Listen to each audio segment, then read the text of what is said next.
बिस्मिल्लाहिर्रहमानिर्रहीम। अस्सलाम वालेकुम। आज हम पढ़ेंगे सूरह बकरा रुकू नंबर 16। उर्दू तर्जुमा। नादान लोग ज़रूर कहेंगे उन्हें क्या हुआ कि पहले ये जिस किबले की तरफ रुख करके नमाज पढ़ते थे उससे यकायक फिर गए।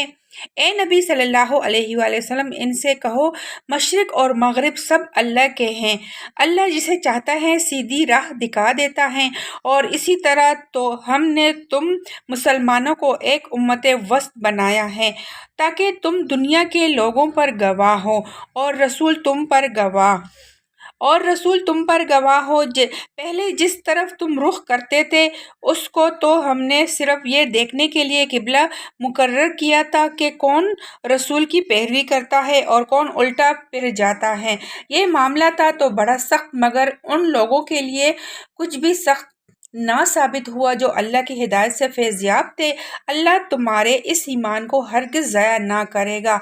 यकीन जानो कि वो लोगों के हक़ में निहायत शफीक और रहीम है। ए नबी सल्लल्लाहु अलैहि वसल्लम, ये तुम्हारे मुंह का बार बार आसमान की तरफ उठना हम देख रहे हैं। लो हम उस किबले की तरफ तुम्हें पैर देते हैं जिसे तुम पसंद करते हो। मस्जिद हराम की तरफ रुख फेर दो। अब जहाँ कहीं तुम हो उसकी तरफ मुंह करके नमाज पढ़ा करो। ये लोग जिन्हें किताब दी गई थी खूब जानते हैं कि तवील किबले का ये हुक्म उनके रब ही की तरफ से है और बरहक है, मगर इसके बावजूद जो कुछ ये कर रहे हैं अल्लाह इससे गाफिल नहीं है।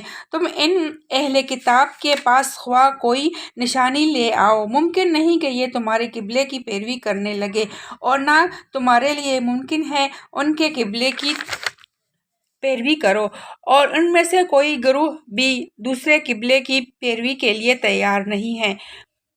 और अगर तुमने उस इल्म के बाद जो तुम्हारे पास आ चुका है उनकी ख्वाहिशात की पैरवी की तो यकीनन तुम्हारा शुमार जालिमों में होगा।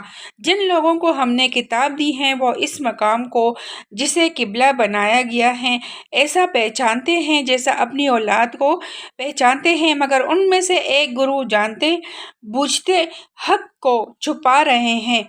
ये कति एक अमरे हक हैं तुम्हारे रब की तरफ से, लिहाजा इसके मुतालिक तुम हरगिज़ किसी शक में ना पड़ो।